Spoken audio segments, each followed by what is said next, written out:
Hello to all the friends of the Tiger Moon channel. If you agree, let's listen to tonight's story sent by Abbas.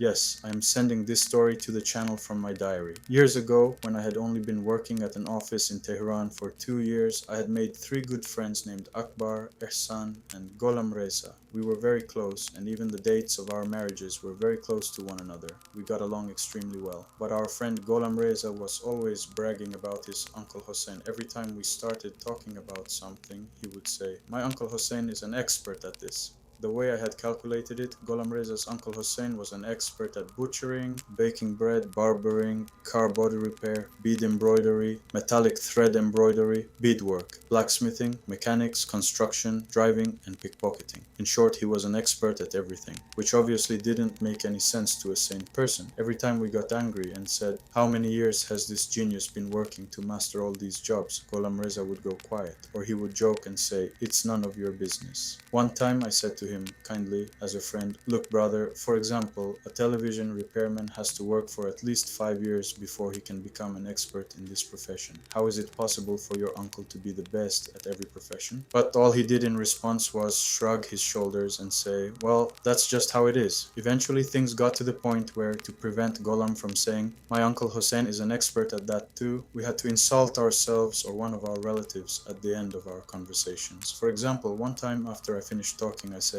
"Brother, I know someone who was an absolute master at stealing and pickpocketing." Or Akbar would say, "I know someone who is the absolute worst among all the shameless people in the world." Because those were the only times Golam would stay quiet and shake his head at us with disappointment. One time, I got tired of Akbar and Ehsan's jokes. I said, "Come on, leave it alone. Surely such a person doesn't exist." But Ehsan said, "Abbas, you don't know Golam. I know him. He's not the kind of person who lies or makes things up. I really want to meet this Uncle Hossein of his." I said, "Well, what can I do? Golam Reza won't give anything away." Until one day, Ehsan said, "Guys, I've found the key to solving this mystery." It seemed he had found one of Golam Reza's acquaintances. Sometime later, he came to see us, and he looked very troubled. When we asked what had happened, he said, "The situation is much worse than you think." He sat down and began telling us what had happened. He said, "I found the address of Golem's brother-in-law. He lives somewhere around Karaj, in a place called Rezvania. The area is full of fruit orchards. Fancy, luxurious buildings have been built inside all of these gardens. This poor man is the caretaker there, and he lives there with his wife and children." Anyway, I went and knocked on the garden gate. When this man, whose last name is Musapur, came outside, I got scared. Good Lord, what an incredibly thick mustache he had. But anyway, I gathered my courage and walked over. After greeting him, I told him, "I'm Golam Reza's coworker, your wife's brother." He was actually very welcoming. After we talked for a while, I told him I had a problem and that I wanted Uncle Hussein's address. As soon as I said that, the color drained from Musapur's face.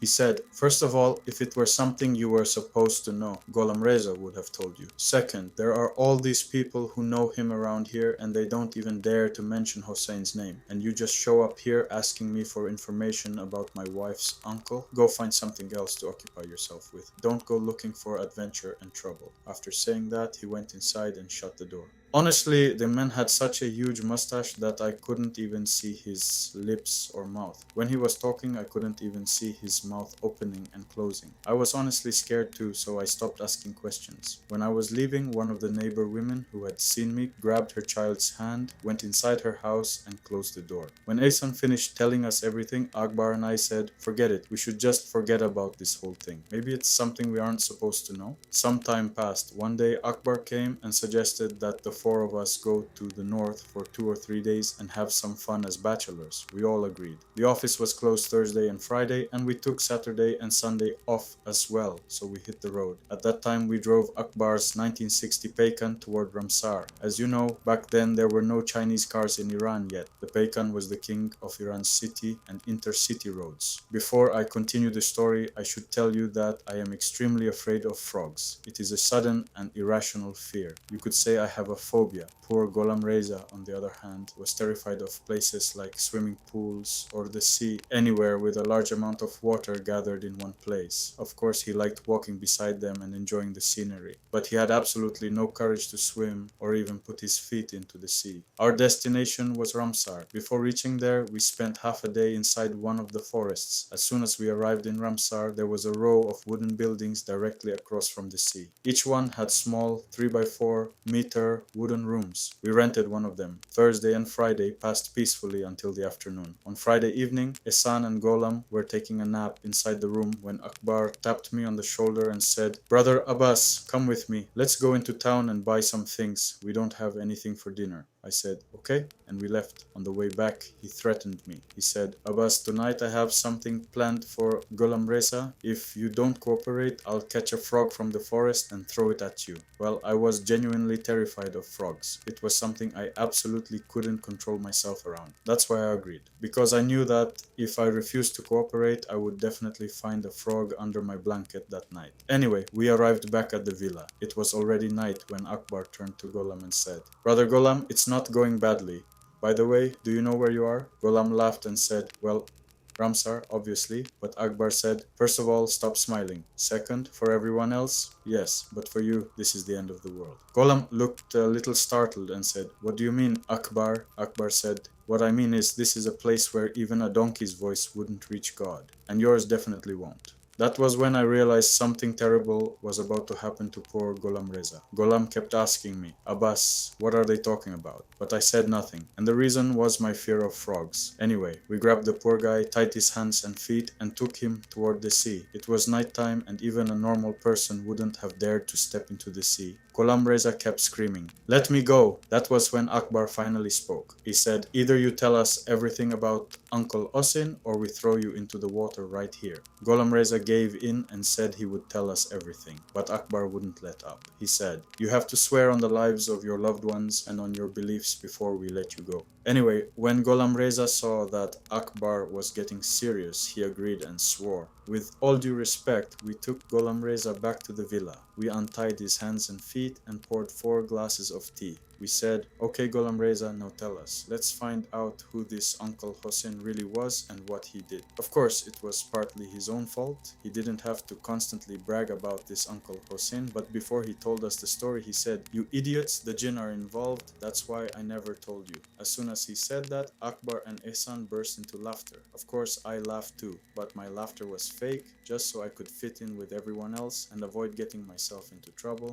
God knows I was more afraid of frogs than jinn. Finally, Golam Reza began telling the story. He said, "This story goes back 90 years, and now I'm going to tell you this story through the words of Habib, Golam's grandfather. Yes, I am Habib, the eldest son of Hajj Haydar. My father had 2 other sons and 2 daughters besides me. My father, Hajj Haydar, was financially well off. He had farmland, several cows and sheep, and things like that. Hajj Haydar was a very serious man. May God bless his soul.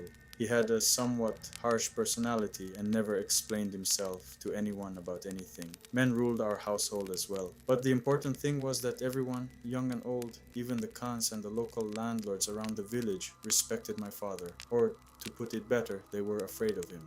And there was an extremely frightening reason for this. As far back as I can remember, my father had 2 houses. We lived in one of them, but the key to the second house was always in his possession. That house was mainly used to store the products he harvested from his lands. Of course, it was the portion of the harvest that wasn't sold and was kept for our own consumption. Everything you could possibly imagine was kept in that house. But here was the thing. Other than my father, Hajj Haydar, and my mother, no one else was allowed to enter that house. Or rather, no one even dared to go near it, especially after sunset. You've probably already figured something out. Even the thieves from the surrounding villages didn't dare set foot inside that house, and that was despite knowing that it was full of goods. If I were to tell you about my father's courage, I would have to say that his entire body was made of guts and courage. The reason the Khans, landlords, and others were afraid of him was because of the rumors people spread about him. They said that several families of jinn lived inside Hajj Haydar's second house and had made an agreement with him. Others said that an army of jinn obeyed Hajj Haydar, and if he wanted, with their help, he could completely destroy anyone who crossed him. No one really knew how much of these stories was true. But as far as what I personally saw with my own eyes, many of those rumors were true. On many nights, terrifying sounds of celebration and commotion would come from that house. Sometimes you could hear trumpets and sometimes strange drums. I personally saw many times that when that wedding celebration ended, the door of the house would open and my father would come out. And even though I couldn't see anyone else, my father would look from side to side and say goodbye to them. The only person who dared to ask my father about the jinn in that house was my mother. And even she only asked when we children weren't home. Once by accident I overheard some things. I saw my father showing my mother some long reddish hair, and he said a very strange name. He said, "Yes, this hair belongs to her." But because I was afraid of being seen, I ran out of the house. However, that action of mine caused the same jinn who owned that strand of hair to torment me for some time. A jinn that was extremely terrifying. One night, my mother wasn't feeling well. It was a harsh winter and heavy snow had fallen throughout our region. On top of that, my father was very tired and had had a difficult day. Suddenly he called out, "Hey Habib, where are you? Come here, I have something for you." I entered the room as fast as the wind and said, "Yes, father, please let me kiss your hand. Do you need something from me?" At that exact moment, I faced the most terrifying scene of my life. When I entered the room, I saw my father holding the key to that terrifying house out toward me. Knowing him as I did, I took the key from him without saying a word, and I waited to hear what he would say. He gave me several directions to different rooms in that house and said, "Go there, take some of this fruit, some of those vegetables, and some dried herbs and bring them back. I want to make a medicinal brew for your mother." When I heard my father's words, I felt like my heart had risen into my throat. But I didn't dare say anything. My father said, "Just remember, when you go there, you don't say a word. Pretend you're mute. Don't speak Persian, don't speak Arabic. Not a single word comes out of your mouth, son." What my father meant by Arabic was that if I encountered anyone there, I shouldn't say Bismillah because something bad would happen to me. At that moment, I was wondering whether the jinn were more frightening or disobeying my father. In the end, I chose the jinn. I came back to my senses when I heard my father saying, "Did you want to say something?" I stammered, "No, no." And I left. It was around 10 at night. At that hour, people in the village were already asleep, let alone during winter when the alleys were covered in snow. As I walked, I kept thinking, poor me, how am I going to get into that house? And even if I manage to get inside, how am I going to get back home? I don't know why my father was so strict with me out of all his children. He was a little gentler with the others. Anyway, the only sound in the alley was the sound of my own footsteps on the snow. I was in a state that is impossible to describe. I had gotten to within about 100 steps of that house. Other than the village headman's house, there wasn't another inhabited house around there. All the other houses had been abandoned, and the people had gone somewhere else to find shelter. But the strange thing was that the village headman, whose wife had passed away and whose children had gotten married, lived alone in his house. The closer I got, the stronger my fear became. Following my father's instructions, I pretended I was mute. With my hands trembling violently, I opened the door. The entire house was plunged into complete darkness. It had a large courtyard surrounded on all sides by rooms with wooden doors. When you opened the doors, they made such a horrible screech that you would think a female jinn was standing right beside you, giving birth. I was caught between life and death. It happened to be a very dark night as well. When I reached the middle of the courtyard, a sound suddenly came from inside one of the rooms. It sounded like a bowl or a pot falling onto the floor. I was just about to lose control of myself. Somehow I entered the room my father had told me to go to. I don't know why, among all the lanterns we had in the house, I had brought the worst one with me. Its flame was weak and it kept sputtering. I took out the cloth bag I had brought with me and put the things my father had told me to collect inside it, except for two of them, which were in the very same room from which I had heard several sounds. Tears were streaming down my face from fear. On top of that, I had to remain silent, and I couldn't give myself courage by reciting any prayers. My father had specifically told me not to speak Persian either. I don't know if this has ever happened to you. When you're scared, you sometimes talk to yourself for no reason, telling yourself, "Yes, everything is under control." But I wasn't even allowed to say those words. I kept moving forward when suddenly my lantern went out. That was the final nail in the coffin of my courage and hope. I put the lantern on the ground and thought to myself, "You're finished, you poor bastard." Of course, Yes, I only said it inside my head. My father hadn't forbidden me from thinking. I moved forward. Slowly, I opened the door to the room I needed. The terrifying groan of the wooden door made my mouth go completely dry and my teeth began chattering rapidly. I knew very well that I wasn't alone in those rooms, but I had no choice except to move toward the shelf. After taking the items, I placed the bag underneath the shawl around my waist. At that exact moment, I heard a sound. It sounded like someone had thrown a sack full of dirt from the rooftop into the courtyard. I secretly looked into the courtyard from behind a pillar near the doorway. I saw a tall, old woman. The legs of her trousers were rolled up above her knees. She had long red hair that she had braided. A large sack full of firewood was hanging from her back. I couldn't see her feet clearly. It looked as if they were inside something like boots. But worst of all was her long, thin face with a large nose and shining eyes. Even though I was a strong young man in the prime of my life, I lost control of my bladder, but I didn't care at all. That old woman, whom I knew very well was not human, suddenly turned toward the room. I hid myself behind the pillar, but she started walking toward me. It was only by the grace of God that I was still standing on my feet. When she reached the room, she bent down and brought her head inside. She looked directly towards where I was standing. In her terrifying voice, she said something that I couldn't understand. Then she let out a short, terrifying laugh. After that, she moved away from the room and went into another one. I wanted to run toward the door, but I was completely frozen. Suddenly, from the room across from me, a figure whose face was covered appeared and pointed at me with its long arms, and without wanting to, I moved toward it. Suddenly, I felt someone grab my hand. I went with it, and together we left the house. When I came to my senses, I was standing in the alley among the snow, leaning against a wall. I was still lost in my thoughts when I saw someone approaching me. It was the village headman. Other than my family, everyone in the village was intimidated by him. As he came closer, he said, "Hello, Habib Khan. You must not be feeling very well. I was watching you when you were entering the house. I knew you must have been forced to go there by Haidar. I saw how terrified you were when you went inside. I had no strength left and said, yes, everything you said is true. Just take my hand and come home with me." The village headman agreed. He said he also had something to discuss with my father. When we arrived, the headman knew that he had to wait outside the door while I went inside and told my father that he had come. When I gave my father the bag of herbal medicines, a satisfied smile appeared on his face. That smile meant a lot to me. I said, "The headman is outside." He said, "Tell him to come in quickly. It's cold." When the headman entered the room, he greeted us. My father didn't answer his greeting. Instead, he said, "Headman, you've been getting a little restless lately. Tell me, was it really necessary for you to take Bibi Khatun's water jars from her yesterday? It's true that she doesn't have a husband and you don't have a wife, but that woman is 55 years old, and you're about 10 years older than her.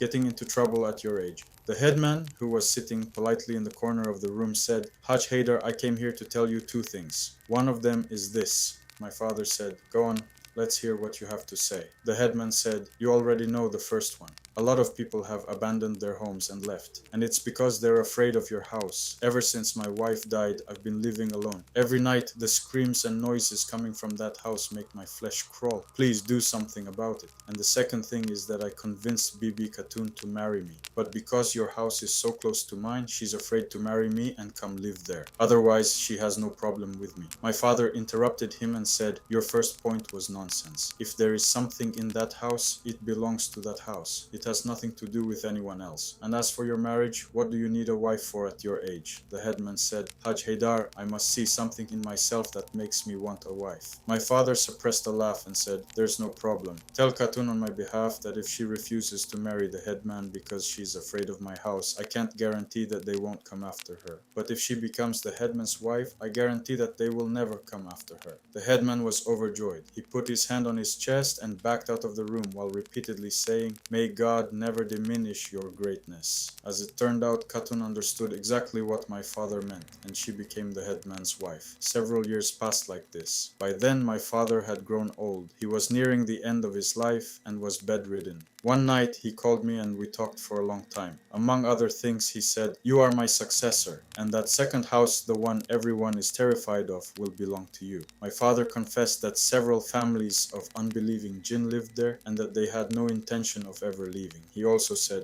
"Just because I stood up to them doesn't mean they were my friends. You have to learn how to avoid interfering with them and learn to live alongside them." When I heard my father say those words, my entire body went cold. I gathered my courage and said, "Father, I don't want this inheritance. Why don't you give this house to one of my other brothers?"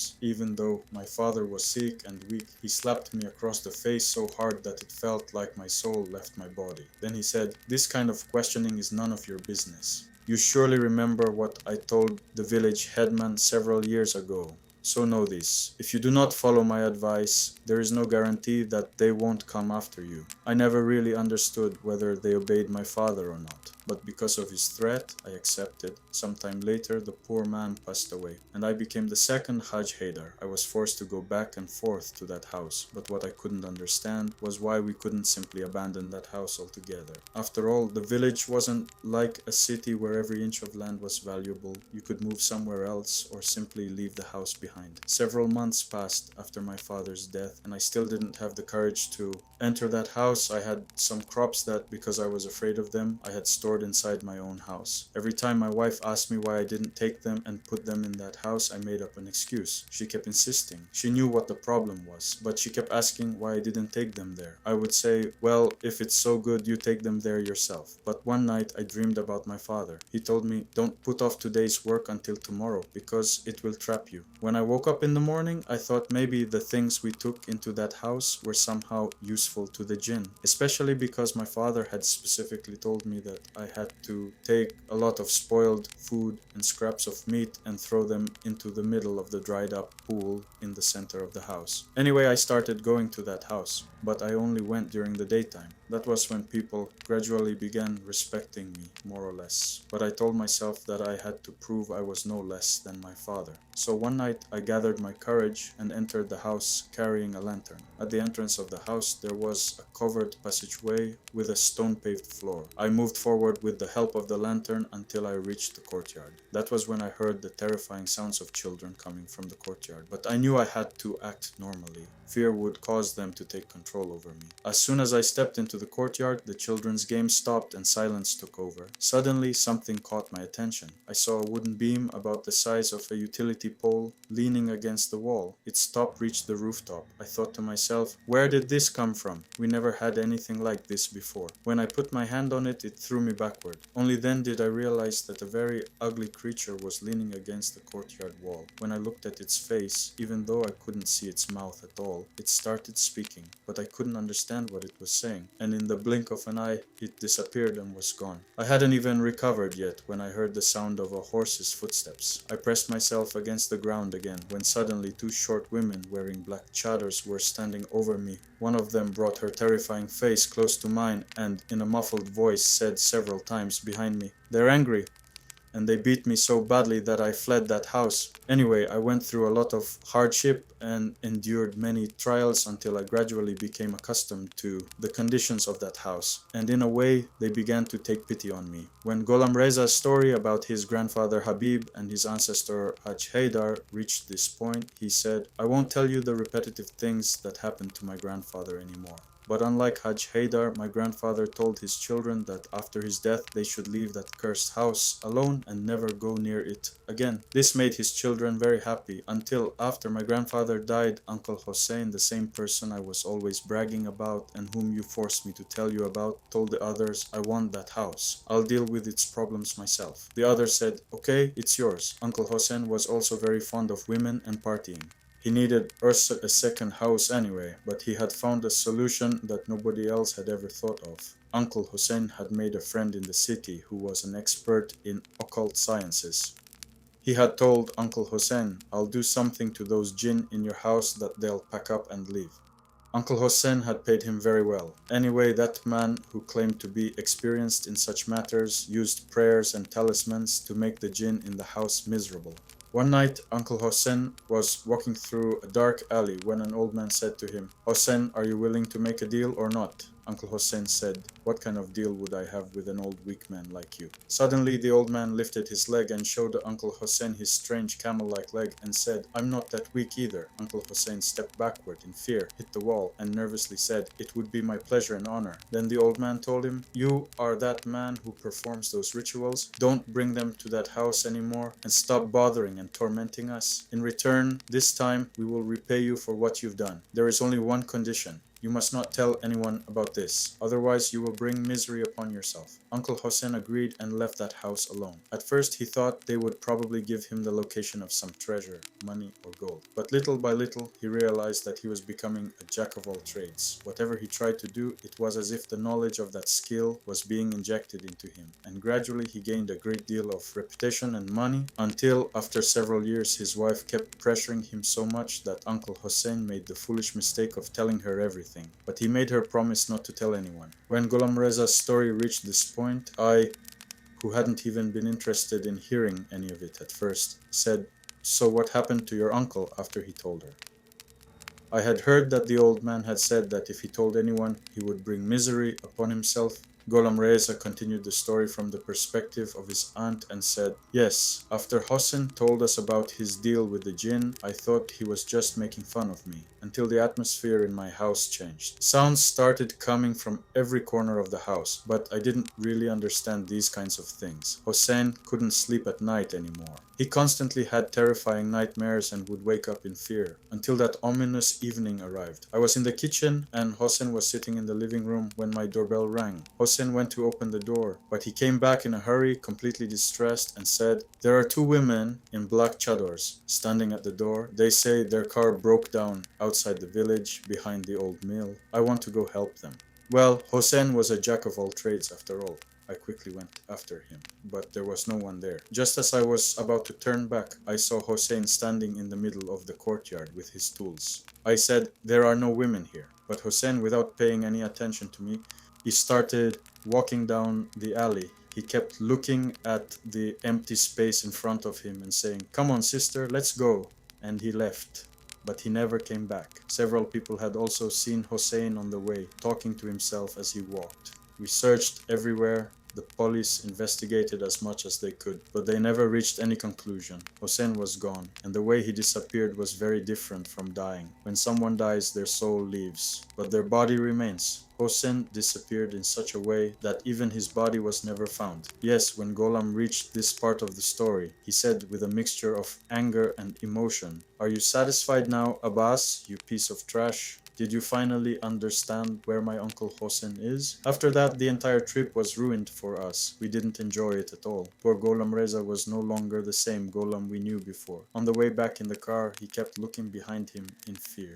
Eventually, Akbar said to him, 'Stop pretending already. You've driven us crazy. You didn't reveal any secret, and those jinn aren't so bored that they would come and kidnap you. You only told us about your uncle's betrayal against them.' But Golam wasn't himself for a long time, until he stopped coming to work for several days. We became worried and went to visit him. His father came out and told us, 'Golam Reza keeps mentioning three names in his sleep and saying, these three people ruined my life. Abbas, Akbar, Ihsan.' We pretended we didn't know that we were those three people. We wished him good health and returned to our homes. Thankfully, little by little, Golam's condition improved. But he himself says, 'I was never the same Golam Reza I was before telling this story. And even today, I don't have the courage to stay alone in the house like I used to.' Even after all these years, whenever he sees me, he still says, 'Abbas, you betrayed me just because of a frog you never even saw.' I don't know, maybe he's right. As the poet says, 'Those who wish harm upon others never reach their destination.' Do not do evil, for one evil can return to you 100-fold. May God protect you."